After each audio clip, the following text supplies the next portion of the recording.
bit twisted by his parents when he was little, and we'll talk about that very briefly. How do you think this is related to Lovecraft? Pretty much every horror movie you've seen got an idea from Lovecraft, found the seed there, cultivated it. Alien is wholly based on it. In fact, the director of the film, Ridley Scott, hired H.R. Giger, the Swiss sculptor, to design the alien creature based on his Necronomicon, which is the Book of Shadows that Lovecraft wrote about, which we'll talk about in depth coming up. But let's talk a little bit about his childhood and where he got his ideas from. This is Lovecraft and his mom and dad. His dad, Winfield, was a traveling salesman. His mother was upper crust, but he could not afford to support the family. Look at her face. I want you to study her face. Lovecraft looks just like her to me. He looks more like his mom than his dad. His dad is actually a handsome fellow. However, he was a traveling salesman, as I said. He did not live up to the standards of her family. How many of you have heard traveling salesman jokes? You've heard them. Guess what? He lived up to the traveling salesman jokes. In fact, he contracted syphilis to the point that he went absolutely insane. Now, he contracted syphilis before he married Lovecraft's mother, and he gave it to her.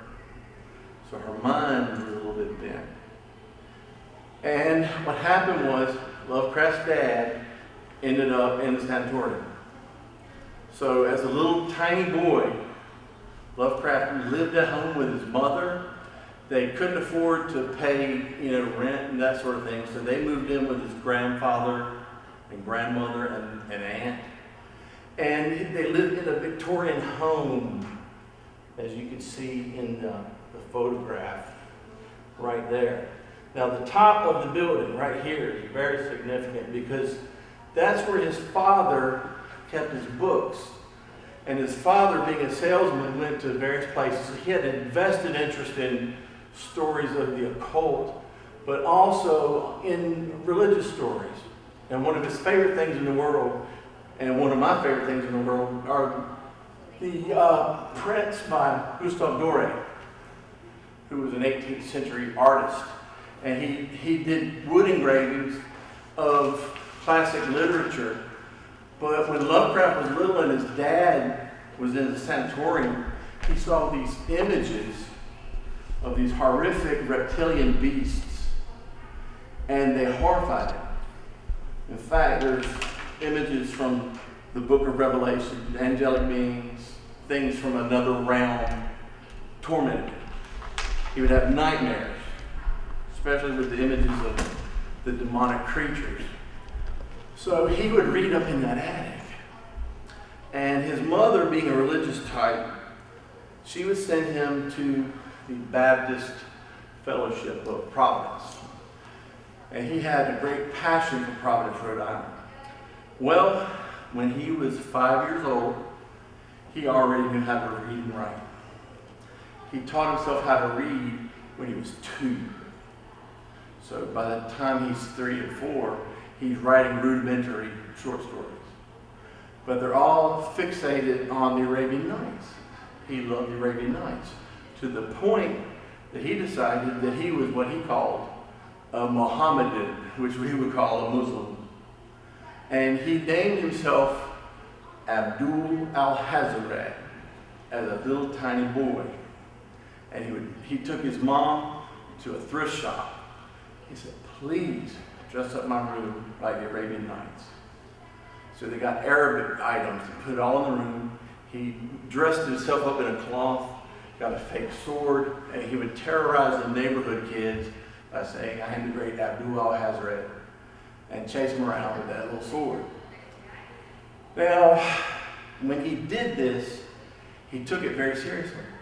And the kids in the neighborhood didn't know what to make of him. And he was an odd child. He was a sickly child. In fact, from the time that he was born until the time that he was 6, his mama called him Sonny. This is him when he got a little bit older. I wasn't looking at the slide, so I think I need to go back a little bit. She called him Little Sunshine, rather. She called him Sunshine.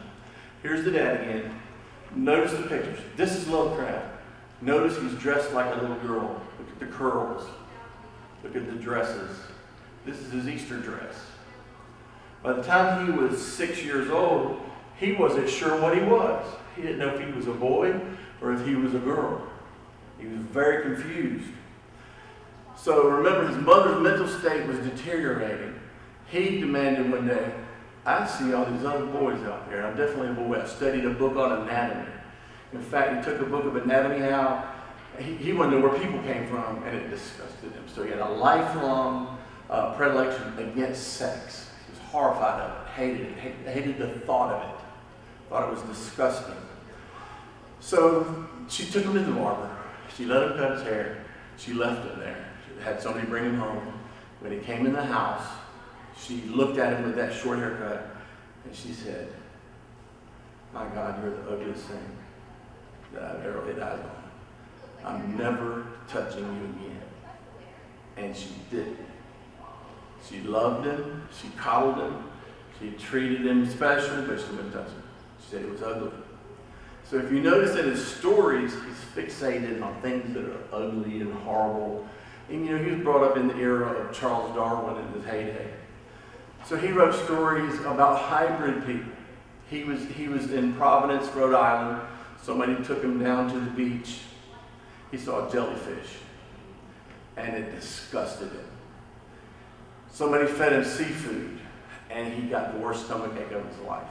For the rest of his life, he said, I don't want anything to do with seafood. I can't even look at it. And he was horrified of jellyfish, which is ironic because the most popular creature that he came up with in his writing looks like a jellyfish for all intents and purposes. And shortly I'll show you portraits people have made. Every one of them's got a jellyfish. But over time, he became an amateur writer, and he kept submitting his stories. And there's a photograph of him after this portrait when he was in his early 20s, I'd say. That's his amateur press official portrait. So he started making submissions to Weird Tales magazine because he didn't know what else to do. These are just pictures from his life. This is a lady that he met later in his 30s, and her name was Sonia Green. He was introverted, she was extroverted. For some reason, she was really attracted to him, and she wanted to break him out of his icy shell. So she convinced him to marry her. And as part of their marital arrangement, she pulled him out of Providence and moved him to New York. And, Lovecraft has some peculiarities. He didn't like seafood, as we said. He didn't like slimy creatures. And if you've ever read the writings of M.R. James, who preceded Lovecraft, there are stories about these creatures from another dimension that are slimy and have tentacles. There's one especially called Count Magnus. And in it, there's a character who's hundreds of years old, and he comes into town with a hood over his face. You can't see him in the darkness. Somebody catches a glimpse of him. Underneath the cloak are tentacles like an octopus, and out of his mouth are tentacles. That's one of the well springs from which Lovecraft began to draw some ideas and build upon it, because he wanted to build his own theology that railed against Christianity. Because when he was 5 years old, and he was in that Abdul al-Hazred phase, he was at the Baptist Fellowship, and he was talking to his classmates, and the teacher was telling them about the gladiatorial arenas and the martyrdom of the Christians. And when she got to the point about the lions eating the Christians, he jumped up in his seat and said, "Hooray for the lions!" And she said, "What? This is a Christian, class. Get out." So they went to his house, the Sunday school teacher, the pastor, representatives from the church, and they excommunicated him. And he's 5 years old. 5 years old. This information comes from the best and most detailed biography fully documented by Elsbreg de Camp's out of print, sadly. Maybe one day they'll print another copy. I couldn't put it down when I read it. And there are very few really detailed copies about his life. But as you recall, he had cold skin. He was obsessed with ice cream, loved ice cream. So this is the lady, Sonia Green, that he married. It didn't work out because she was extroverted, he was introverted. She wanted to have an active love life. He wanted no part of it. It was gross to him. So eventually they separated, and he continued being fixated on his writings. This is probably the only photograph I've ever seen where he smiles. Usually he's got this grim look on his face. This is his headstone, but he died alone of stomach cancer.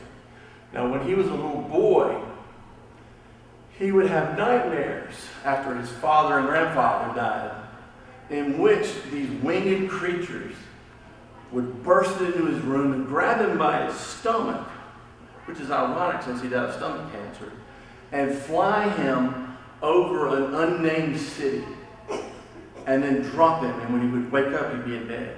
And it would horrify him. So he thought perhaps it was related to a poem that Poe had written, in which there's a city that has no name. And so, he absolutely adored Edgar Allan Poe. And if you go to Barnes & Noble, you may be able to find a copy. This is great. Pictorial Life of Lovecraft. I found it and I almost fainted. I was just like, this is really good. It is complementary to the book by Elsbreg de Camp. But let's look at some portraits that people have made of Lovecraft, because they love this picture right here. Because he is a really influential individual. Here he is, he's a lover of books. Notice the octopus, I think he'd be mad.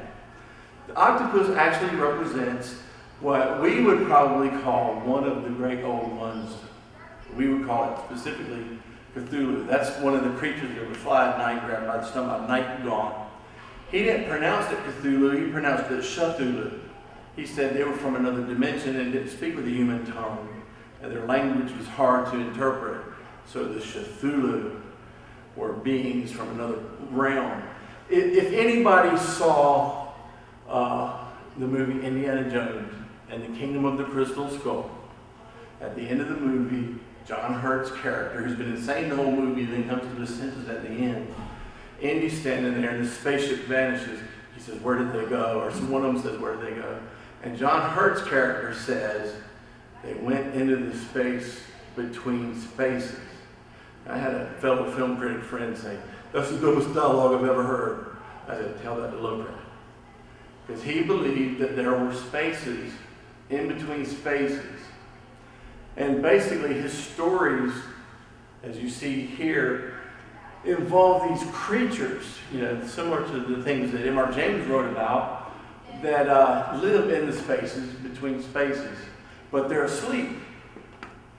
Because in antiquity, in time before recorded history, people used magical spells, and you see the symbols here behind them from a book called the Necronomicon, to keep what he called the great old ones at bay, away from us. So in this movie, graphic novel, basically the premise is, as long as you read Lovecraft, you keep them at bay. So yeah, I thought that was kind of clever. This is a picture they did of Lovecraft with the baby Cthulhu. I'm going to call him Cthulhu though, because I prefer to do that. And this is Lovecraft reading from the Necronomicon, keeping the creatures at bay. This is his most popular quote. He says, "The oldest and strongest emotion of mankind is fear, and the oldest and strongest kind of fear is fear of the unknown." And see on his shoulder, what is that? Who knows? It's the unknown. So he began cultivating these stories. That's from that magazine cover that I showed you earlier. He is so prominent in our culture that we don't really realize it. Now, these are paintings by Whalen. He did a lot of Edgar Rice Burroughs covers. In the window is the Unnameable. At the top are the night gaunts. And then these are various representations from some of his short stories. The Unnamable's down at one of the booths. I'm going to get a copy of it before we leave, I hope. And I think Wayland's probably the best artist that has interpreted his works. So you can only find those prints and old copies. I got a big stack at home and some others. But I went online to show you guys some of the artwork based on Lovecraft's works. And as I said, the founding stone of all his stories is a Necronomicon, which we call the Book of Shadows. And this, you know, ironically, H.P. Lovecraft is consistently, every year, the #1 best-selling author in Spain. They love him. This is the home of Guillermo del Toro. If you've ever seen the Hellboy movies, they're straight out of Lovecraft. In fact, there's a comic book where Hellboy meets Lovecraft. But he loves Lovecraft so much. Here's a portrait of him here, and it kind of looks like a film noir detective. And he had a life-size sculpture of Lovecraft incorporated into his library. So when he goes downstairs, there's Lovecraft in his house. And in every one of his films, from Crimson Peak all the way back to Kronos, there is an influence of Lovecraft in his film works. And I challenge you to watch a horror movie and not find some element of Lovecraft in there where some unknown force has broken into our reality and we've got to stop it. That was the concept behind the original Michael Myers and the Halloween films, because there's an introduction in here from John Carpenter. That's his favorite writer. Now these are all images of specifically Cthulhu. The reason that they look like this, and I'll show you a picture of it at the very end, is because Lovecraft was asked several times, what does he look like? Because he would only say, you know, there's something in my, you know, coming to get me, and it's got tentacles. So he drew a picture. It's not real good, but when they visit his headstone, they leave that on there. These are all toys based on the writings of Lovecraft. Most of these I've taken at the local bookstores, Half Price, Barnes & Noble. There's a Chia Pet that you can grow Cthulhu. Yeah, you can. This thing here is worth $80. And that's the original price. Yeah. There's a pop figure of they call him Baby Cthulhu, some people. This is one of the ghost hunters' pet. He carries them around with him. These are Cthulhu mints. I saw these up in Cincinnati at Horror Hound. This is a Cthulhu beard. Blow it up, wear it on your chin. You got tentacles. Hey, you're one of the Cthulhu. This is an adult coloring book of the writings of Lovecraft. There's Plus Cthulhu you can find at a hobby shop.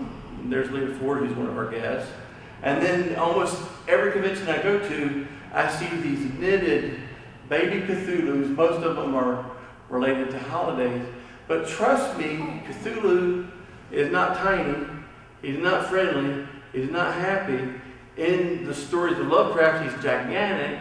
And when he wakes up, he's going to come from the city of Rylea, and he's going to eat everybody. We're all going to die, based on the writings of Lovecraft. So, where Christianity offers hope, Lovecraft says, no, we're doomed. we're doomed. In fact, there's a story called The Doom That Came to a particular city. What was it? The Doom That Came to it? Yeah, the Doom That Came to Ismail. And look, he's straight out of Rylea. That's the sleeping city in which Cthulhu is from. Somebody did that one straight out of Content. These are trading cards of the old ones, or also called the Great Elders. This says, respect your elders, because they're coming to eat you. So, in his stories, this is here at the event now. This guy's got actual tan leather. It's Abbott's Hollow. And these are all Necronomicons, but he never had eyeballs on there. It was usually a human face. What movie series features a Book of the Dead with a human face on it? Evil Dead. Evil Dead. What film features Charles Dexter Ward reanimating the dead with a green needle? Reanimated. Based on Lovecraft. Look, I love that. I'm sorry. That's gorgeous. I know it's bad, but see, there's Evil Dead. He still has it. Yeah, what now? He still has it. Yeah. Mm-hmm. And that's the only documentary that I've ever done. Hopefully we'll be able to do another one. This is a heavy metal devoted to Lovecraft from 70s. I've seen one copy, but it was beat up. There's the Reading Rainbow. He unfortunately got hold of the Necronomicon. And there's a reanimator pillow with the needles and the serum dripping out of his pocket. There's Alien, which we talked about a little bit earlier. But look at the size of the Prometheus. See how big he is? He represents the great old ones. I love that. There's Aquaman. He's going to fight Cthulhu. I think that's cool. And then there's the Doom that came to Gotham. It's Batman fighting the Cthulhu. It's a pretty good graphic novel. It's a 3-parter. It's pretty good. Aww. This is Baby Cthulhu. You can find cartoons of him on YouTube. And that, Lovecraft would be so mad. He would be so mad. He would be so mad because he hated movies. Hated them. I love this. Why vote for the lesser evil? Vote for Cthulhu. Yeah. But he went to see Frankenstein when it came out, the original Frankenstein with Boris Karloff. He left the theater and he said, "That was garbage." It was absolutely. Please don't make me go back to the movie. This is. They read the Necronomicon and accidentally bring. I love this one. This is my favorite. Look at Snoopy. He's a Cthulhu. And that's a T-shirt that a friend of mine has. And Lovecraft, though, would not want to be commercialized. I mean, he wanted to support himself as a writer. He wanted to be respected as a writer. But eventually he began to take the Necronomicon a little bit too seriously. That's that quote again. And so in his stories, he began to incorporate these concepts about these magical incantations. Here he says he's always been an outsider within the world. That's a mask. If you ever want to look like Cthulhu for Halloween, I've seen that at a convention. There's that book from earlier. But he was one that was a unique person. This book was found by Stephen King when he was a young man, after his father left the family. His father was a merchant marine and went out for a pack of cigarettes and never came back. He found a box of books, just like Lovecraft did, but in that box of books was a series of books by Lovecraft. And he fell in love with Lovecraft. Here's an ad in the 70s, I think 79, for a $50 leather-bound edition of the Necronomicon. And then a paperback edition came out a few years later. And then a spell book came back. And my cousin, Randy Lewis, he joined the Marines in the early 90s. And he got stationed in Vietnam for some reason. And one of the buddies in his unit was getting into the Necronomicon. It scared him. He thought it was real. Which some people would argue that it is. Because there is literally, genuinely, a cult of Cthulhu out there that practice the writings from the Necronomicon, which Lovecraft never wrote a full Necronomicon. The irony of it is, when you look at it, it says written by the great Abdul Hazred, the Mad Arab. That's him when he was a little boy. He referenced it in his books and then challenged his writing buddies to top it. So they would incorporate it in their books. Sometimes they give it different names. So Clark Ashton Smith, and then who later became his best friend, Robert E. Howard, began to write stories based on the Necronomicon and on Cthulhu. Are you familiar with this character? He exists in the world in which Cthulhu exists. What were you telling me earlier about Dagon? He was in the second movie I was watching the other day. I thought I heard that name before. Yep. And there's a Cthulhu-like creature in it. Right. In fact, in the first Conan film, Conan stumbles into a tomb, and in the tomb is a skeleton in armor of a giant, and he wants this sword, so he has to smack the stone off it. It's from the great age before Hyboria existed, which is the age that Lovecraft wrote about when the Necronomicon was originally written. And ironically, if you've ever watched Thundar the Barbarian, I used to watch that when I was a kid, it's got a lot of H.P. Lovecraft in it, an awful lot. But anyway, getting back to the story, we're in the bunk beds at the compound where the military folks are. This guy's, he's reading a spell book for a fire demon. And he's getting scared. I guess it was at dusk or something. And so he said, "Fellas, come over here." Listen to this. If you read this incantation, see if we can summon up this fire demon. He's like with trembling hands reading that spell book there. And one of the guys behind him said, don't let him see what I'm doing. So when he got to the end of the verse, the guy lit his lighter and set his book aflame. And the guy was like, ah! And he threw it. He said, no, I'm never touching that book again. So remember that. Remember that. I'm going to bring it up again in a minute. This is one of the connections of Lovecraft. Did you have a question? Did I see anything? I thought I saw a hand. Okay. These are from the internet pictures of. You see the symbols here in there. They're based. That's a sequel to his other books. I don't know who Simon is, but they make out like he's like Abdul Al-Hazred. This is a grimoire of the Necronomicon was spelled. It's got a history of it. But these are from antiquity. This is from Jewish Kabbalism. And this is where he got his idea for the Necronomicon, because it was considered to be apocryphal from the ancient Jewish writings, but they taught how to use the power of Jehovah to be a creator in his likeness as a human being. So there were literally spells in the Kabbalic writings of antiquity in Judaism. That's where the story of the golem comes from. If you've ever heard about the golem, he was a clay man that they would build, and then they put a scripture in his chest, and they give him an assignment. And supposedly, I don't know how much truth there is to it, supposedly in World War II, a golem was created that fought Nazis. I don't know how much truth there is to it, but I've actually seen the charts that they used, and it gets kind of weird. This is one of the most massive charts. Ultimately, the Kabbalah's alchemical formulas became a template from which alchemists tried to create gold from lead. And one of the great secrets of the last 20 years is that every character in Harry Potter is based on an alchemical formula. Every single one.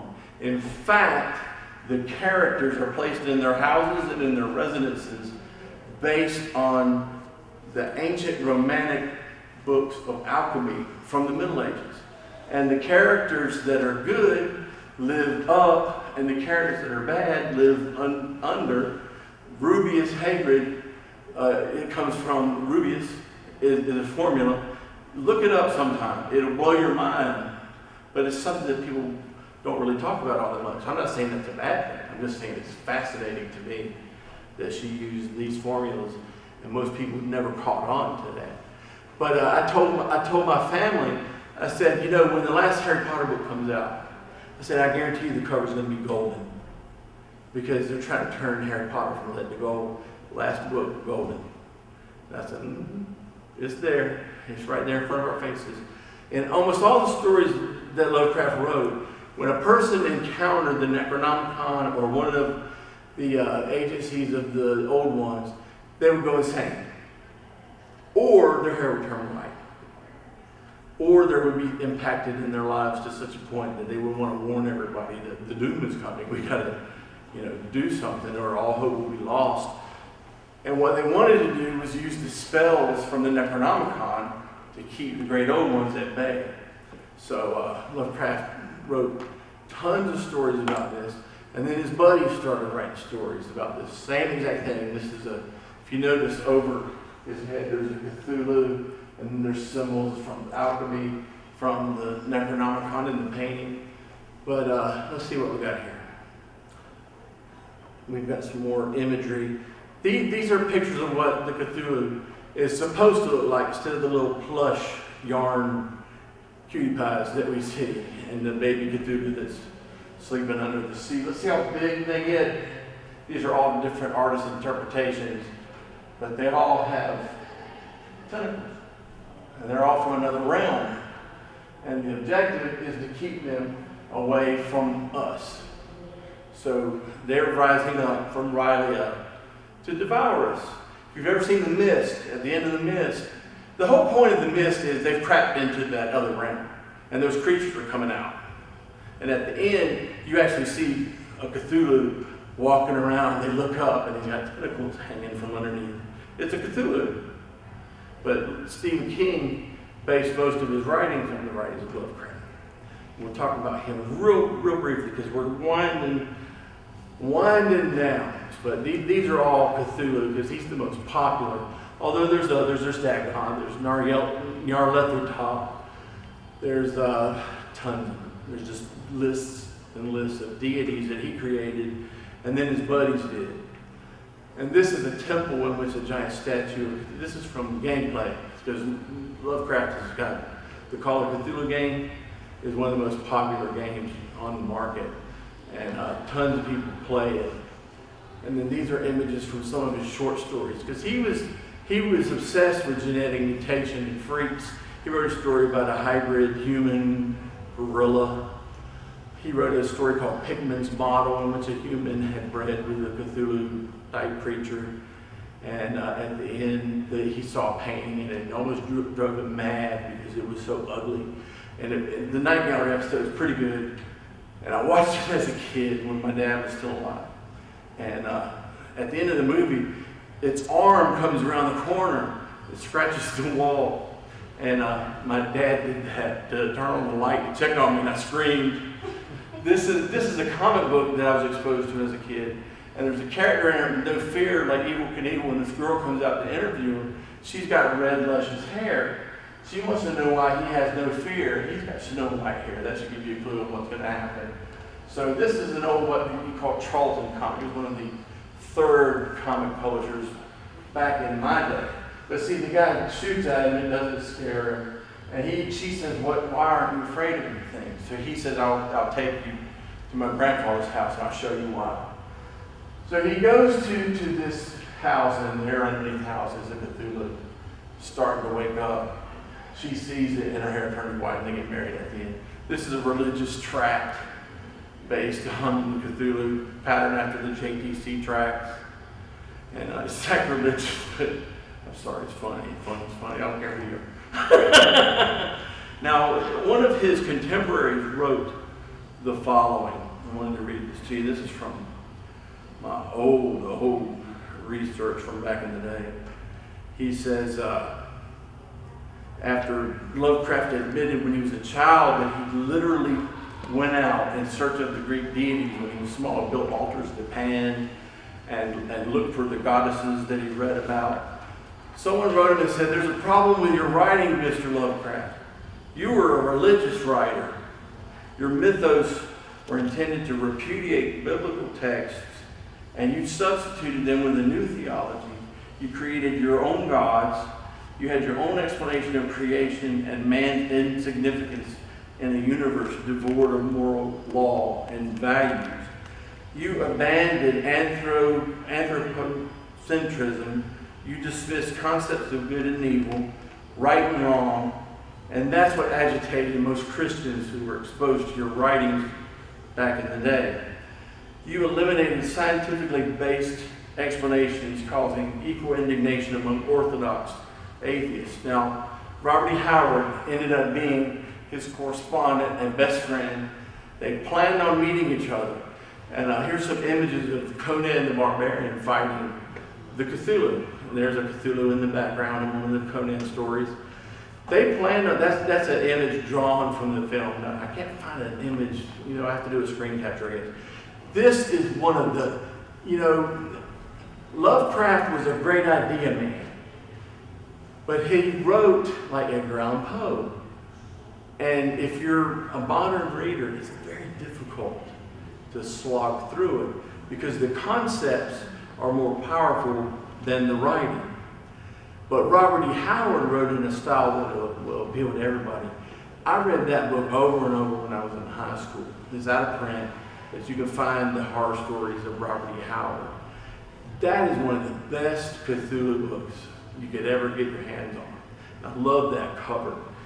That one was by Bain Press back in the 80s. Now, what do you think this lovely gentleman has to do with Lovecraft? This is Anton LaVey. He was the founder of the Church of Satan in 1969. He was a carnival barker and played the organ in tent carnivals that traveled around the country. He was always interested in finding a way to make a fast buck. But guess who his favorite writer was? H.P. Lovecraft.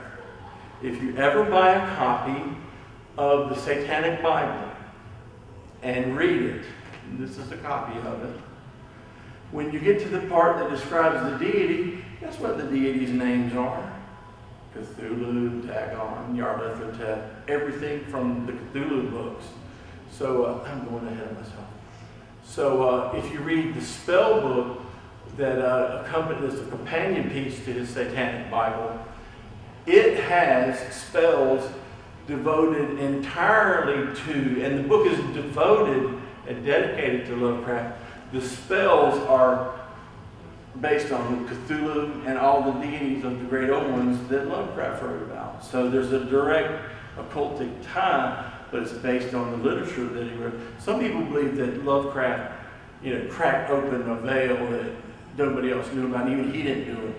But Robert E. Howard, the reason that Robert E. Howard and Lovecraft got along so well was their mothers both smothered them to death.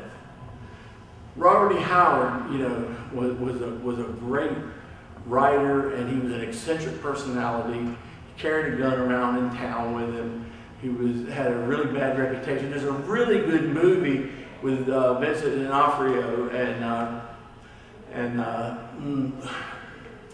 not Reese Witherspoon, but Renee Zellweger, and it's about this romance that he had with the local lady, but it didn't work out because he was so fixated on his mother, and when she caught a terminal disease, and the doctor came out, and this was right after his family dog had died, he told him, he said, "Mr. Howard, your mom's not going to make it. She's in the final throes of her illness, and she's going to die. There's not anything we can do."